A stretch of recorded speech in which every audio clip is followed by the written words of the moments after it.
नमस्कार. मी डॉक्टर विनायक कुबल आपल्यासमोर पुन्हा आज आलो आहे. काही गोष्टींचं स्पष्टीकरण पुन्हाचं करावंसं वाटतंय. कारण 2 दिवसापूर्वी जेव्हा मी माझा शेवटचा व्हिडिओ रिलीज केला होता, त्यानंतर अनेक गोष्टी घडल्या आहेत ज्याच्यामुळे मला पुन्हा आपल्यासमोर यावं लागतंय. आजची परिस्थिती अशी आहे की सर्व हॉस्पिटल बेड्स फुल होत आहेत. सिरियस पेशंट्सने फुल होत आहेत. पेशंट आणि बेड्सचा रेशिओच बिघडलेला आहे. आज ऑक्सिजन बेड मिळणं मुश्किल आहे. ICU बेड, व्हेंटिलेटर्स हे फार मुश्किलीने पेशंट्सना मिळत आहेत. जर पेशंटना शिफ्ट करायची वेळ येते किंवा एखाद्या पेशंट सिरियस अवस्थेत येतोय तर आज आपल्याला बेड मिळणं खरोखरच मुश्किलीचं झालेलं आहे. त्याचसोबत टेस्टिंग किट्स इनॲडिक्वेट आहेत. फार कठीण होतं आहे टेस्टिंग करणं, कारण पॅथॉलॉजिकल लॅबोरेटरीजवरही प्रचंड तणाव होतोय, कारण नंबर ऑफ केसेस फारच वाढलेले आहेत. पेशंटना ट्रीटमेंटला ॲक्सेस सध्या मिळत नाही आहे आणि त्या कारणाने मला पुन्हा आपल्यासमोर येऊन काही गोष्टी मांडाव्याशा वाटत आहेत, जेणेकरून काही अंश का होईना जर आपण या समस्येचं समाधान ह्या चर्चेतनं घेऊ शकू तर मला वाटतं ह्या व्हिडिओची चीज होईल. आपण जर कारणं पाहिलीत तर प्रचंड नंबर्स म्हणजे इन्फेक्टेड पेशंट्स प्रमाणाच्या बाहेर येत आहेत.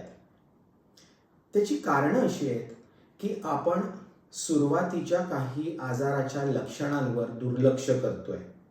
आपण टेस्टिंग उशिरा करतोय आणि आपण संशय घेत नाही आहोत की कदाचित हा कोविड असू शकेल का. त्याचबरोबर आपण पुन्हा, मी मागच्या व्हिडिओत जसं सांगितलं, आपण पुन्हा टायफॉइडचीच ट्रीटमेंट घेत राहतो आहोत. आपण अँटीबायोटिक्स सुरुवातीला खातोय ताप आल्यानंतर. एक गोष्ट मित्रांनो समजा की आपल्या आतड्यांमध्ये अनेक मायक्रोब्स राहतात जे आपल्या रोगप्रतिकार शक्ती नीट ठेवण्यासाठी कारणीभूत असतात. आपली इम्युन सिस्टम जवळजवळ 80% आपल्या आतड्यांमध्ये आहे आणि तिथे एक सिम्बायोटिक रिलेशनशिप आहे आपल्या जंतूंचं आपल्याशी. अँटीबायोटिक्स ते रिलेशनशिप मोडतायत, तो रेशिओ खराब करतायत आणि त्यामुळं रोगप्रतिकार शक्ती चुकीच्या पद्धतीने वागतीये जर आपण विनाकारण अँटीबायोटिक्स खाल्ले तर. अँटीबायोटिक्स प्रामुख्याने बॅक्टेरियल इन्फेक्शनसाठी वापरली जातात आणि सध्याच्या व्हायरस इलनेसच्या लाटीमध्ये अँटीबायोटिक्सचा तसा काही रोल नाही आहे. सो मी अनेक प्रिस्क्रिप्शन्स पाहतोय ॲझिथ्रोमायसिनची, सेफ्युरोक्झाईनची, इंजेक्टेबल अँटीबायोटिक्सची अगदी अर्ली स्टेजेसमध्ये दिली जात आहेत किंवा वापरली जात आहेत. ती आपल्याला थांबवली पाहिजे असं मला वाटतंय. सध्याच्या जे तक्रारी येत आहेत त्यानुसार गेल्या आठवड्याभरात मी पाहिलंय की बरेचशा पेशंट्सना पोटाच्या तक्रारी म्हणजे जुलाब, उलट्या अशा तक्रारी सुरुवातीच्या असल्यामुळे पेशंट ॲडमिट होत आहेत किंवा घरच्या घरी OPD बेसिसवरती उलट्या जुलाबांची ट्रीटमेंट घेत आहेत, पारंपरिक ट्रीटमेंट घेत आहेत आणि आपण महत्त्वाची वेळ जी आहे ती त्यातून निघून जाते आणि इन्फेक्शन वाढत जात आहे जर ते व्हायरल इन्फेक्शन असेल तर. मित्रांनो, लक्षात घ्या की आपण अशक्तपणा वाटतोय म्हणून विटामिन आणि सलाईनची इंजेक्शन सध्या नुसती नाही घेऊ शकत, कारण वीकनेसचं कारण हे व्हायरस आहे. हा कोरोना व्हायरस आहे जो अनेक इतर गोष्टी करतो आहे. हा बॅक्टेरिया नव्हे की ज्यासाठी आपण अँटीबायोटिक वापरणार आहोत. सध्याच्या लक्षणांमध्ये पोटात दुखणं, थकवा येणं, दम लागणं, जुलाब उलट्या होणं, भूक कमी होणं, तोंडाची चव बदलणं, वास न येणं, प्रचंड पाय हात दुखणं हे प्रमुख तक्रारी, डोकंदुखी हे प्रमुख तक्रारी आपल्या समोर येत आहेत आणि त्यामुळे आपण फक्त सर्दी खोकला या 2 तक्रारींवरती कॉन्सन्ट्रेट नाही करू शकत. आपल्याला हायली सस्पिशियस व्हायला पाहिजे. आपण पॅन्डेमिकमध्ये आहोत आणि पॅन्डेमिकमध्ये जर एखाद्या व्यक्तीला कुठलीही तक्रार आली आणि त्यासोबत ताप असेल किंवा इन्फेक्शनचा संशय आला तर मला वाटतं पहिला संशय हा कोरोनावरच गेला पाहिजे आणि तो नाही आहे ना हे सिद्ध केल्यावरच आपण पुढच्या गोष्टी पाहायला पाहिजे आणि ते होत नाही आहे. त्यामुळं सुरुवातीचा महत्त्वाचा काळ जो असतो जिथे अँटीव्हायरल्स ॲक्च्युली काम करतात पेशंट जेव्हा आमच्या पर्यंत पोहोचतोय तेव्हा तो ऑलरेडी सायटोकाईन स्टॉर्ममध्ये जातोय, उशिरा येतोय, सिरियस होऊन येतोय, ऑक्सिजन लेवल कमी होऊन येतोय आणि त्याची कारणं आहेत की ह्या तक्रारींवरती आपण लक्ष न देता आपली ट्रीटमेंट त्या पद्धतीने आपण घेत नाही आहोत. आता थोडंसं आपण प्रिव्हेंटिव्ह आस्पेक्टबद्दलही बोलूया की आपण करोनाशी लढण्यासाठी स्वतःची रोगप्रतिकार शक्ती कशी वाढवली पाहिजे. मला वाटतं विटॅमिन डी आपल्या सर्वांमध्ये अत्यंत कमी आहे आणि आपण जवळजवळ 90% विटॅमिन डी डेफिशियंट आहोत आणि विटॅमिन डीची मात्रा जर 70च्या वर असेल तर सध्याचा रिसर्च सांगतो की आपली रोगप्रतिकार शक्ती उत्तम काम करते आणि विटॅमिन डीचं सेवन केल्यानंतर आपली मात्रा वाढायला सुद्धा आठवडा लागतो. सो तक्रारीनंतर आपण विटॅमिन डी तर घेणारच आहोत, पण माझी विनंती आहे की आपण आपली विटॅमिन डी चाचणी करून घ्यावी आणि ती 70च्या वर ठेवण्याचा प्रयत्न करावा, जेणेकरून रिसर्च सांगतोय की आपल्याला जरी कोरोना व्हायरसने आपल्या शरीरात प्रवेश केला, आपली इम्युन सिस्टम त्याला टॅकल करायला चांगल्या पद्धतीने काम करू शकेल.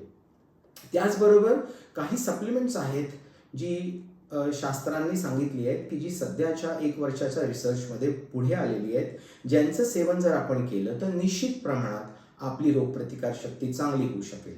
जसं की N-acetylcysteine किंवा NAC, क्वेरसिटीन, झिंक ही जी औषधं आहेत, सप्लिमेंट्स आहेत विटॅमिन डी सोबतची, विटॅमिन सी सोबतची, ही निश्चितपणे आपल्या इम्युनिटीला हेल्प करतात. त्याचबरोबर आयव्हरमॅक्टिन प्रोफिलॅक्सिसबद्दलही बऱ्याच ठिकाणी बोललं जात आहे आणि बऱ्याच ट्रायल त्या संबंधी होत आहेत, त्याबद्दलही आपल्याला विचार करावा लागणार आहे. आपल्याला लवकर सस्पेक्ट करणं गरजेचं आहे की कदाचित मला कोरोना तर नाही झाला ना. एका फॅमिलीमधल्या जर व्यक्तीला काही चिन्ह आढळली तर सध्याचा व्हायरस इतक्या झपाट्याने पसरतोय की पूर्ण फॅमिली अफेक्ट होते. मी अफेक्ट हा शब्द वापरला. प्रत्येकाला इन्फेक्शन त्रास देणार आहे असं नाही, प्रत्येकाच्या वया आणि रोगप्रतिकार शक्तीच्या नुसार त्याला चिन्ह येणार आहेत. पण जर आपल्या फॅमिलीमध्ये एखाद्याला ही वरील चिन्ह आली तर सर्व जणांनी अलर्ट राहून आपल्यावर लक्ष केंद्रित केलं पाहिजे, डॉक्टरचा सल्ला घेतला पाहिजे आणि त्यानुसार आपल्याला ट्रीटमेंट घेतली पाहिजे. सध्या आपण पाहतोय की वयोगट 30 ते 40 ह्या वयोगटातले अनेक पेशंट्स उशिरा येत आहेत, ॲडमिशन लागण्यासारख्या स्थितीत, ऑक्सिजन लागण्यासारख्या स्थितीत येत आहेत. त्यातले बरेचसे डायबिटिक, प्री डायबिटिक निघत आहेत, बरेचसे स्थूल आहेत. सो आपल्या तब्येतीची काळजी न घेतल्यामुळे आणि लवकर आपण निदान न झाल्यामुळे आपण अशा कचाट्यात सापडतोय. 2 प्रमुख गोष्टी मला या प्रिव्हेन्शनच्या दृष्टीने सांगू इच्छितो की आपल्या रोगप्रतिकार शक्तीला 2 महत्त्वाच्या गोष्टी फार बूस्ट करतात. एक म्हणजे फास्टिंग, म्हणजे उपवास. उपवास ही अशी एक पद्धत आहे की जर ती आपण अवलंबली तर आपल्या नॅचरल किलर सेल्सची संख्या, आणि जर आपली नॅचरल किलर सेल्सची संख्या चांगली असेल तर आपण कुठल्याही इन्फेक्शनला चांगल्या रीते सामोरे जाऊ शकतो. सो आठवड्यातून एकदा तरी आपण पूर्ण उपवास केला पाहिजे आणि खाण्याचं प्रमाण पुष्कळ कमी केलं पाहिजे, ज्याला आपण कॅलोरिक रिस्ट्रिक्शन म्हणतो. आज लॉकडाऊन आणि गेल्या वर्षाच्या लॉकडाऊनमध्ये आपण असं पाहतोय की खूप खानावळी उघडल्या आहेत, खूप मिठाईची, केकची शॉप्स उघडली आहे आणि आपण उत्सव साजरा केल्याप्रमाणे रोज हे खातोय. जवळजवळ माझ्या पेशंटची जर मी संख्या बघितली तर 90% लोकांचं 10%हून जास्ती वजन वाढलंय गेल्या 1 वर्षामध्ये आणि तेही एक कारण आहे की आपल्या रोगप्रतिकार शक्तीवर त्याचा परिणाम होतोय. सो फास्टिंग हा सगळ्यांनी वापरायला पाहिजे आणि शास्त्रीय दृष्टिकोनातून फास्टिंगचं महत्त्व फार पुढे येत आहे. ह्याच आजारांबद्दल नाही पण कॅन्सरमध्ये सुद्धा फास्टिंगचं महत्त्व फार पुढे येत आहे.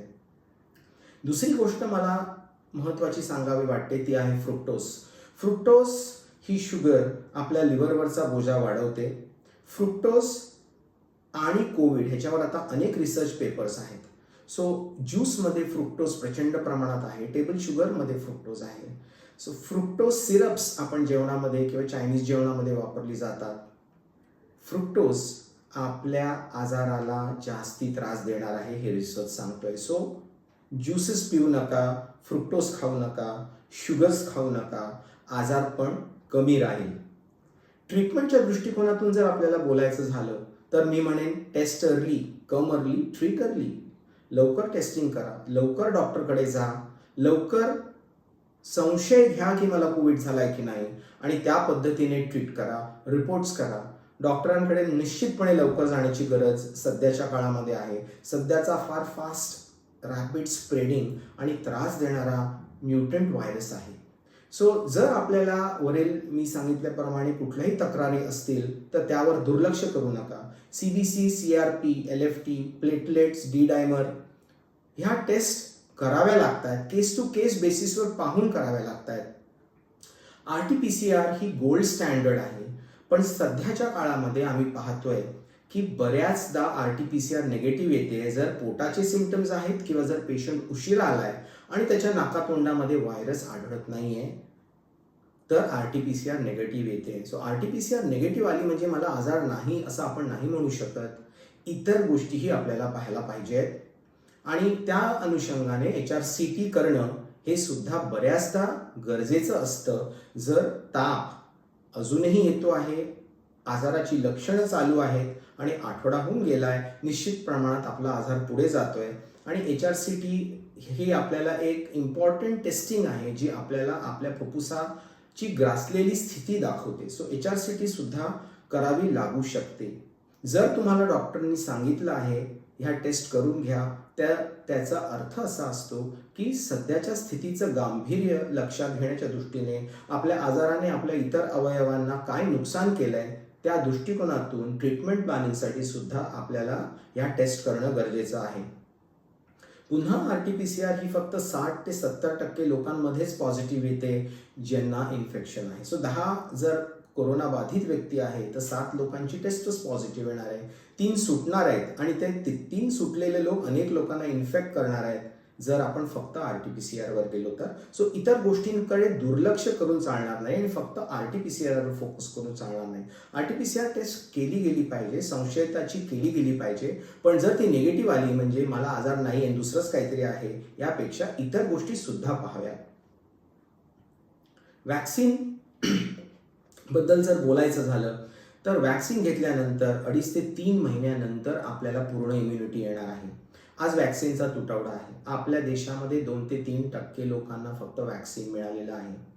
मी असं म्हणेन की गेल्या काळामध्ये ज्या लोकांना कोरोना होऊन गेला होता त्यांनी अँटीबॉडी टेस्ट करावी.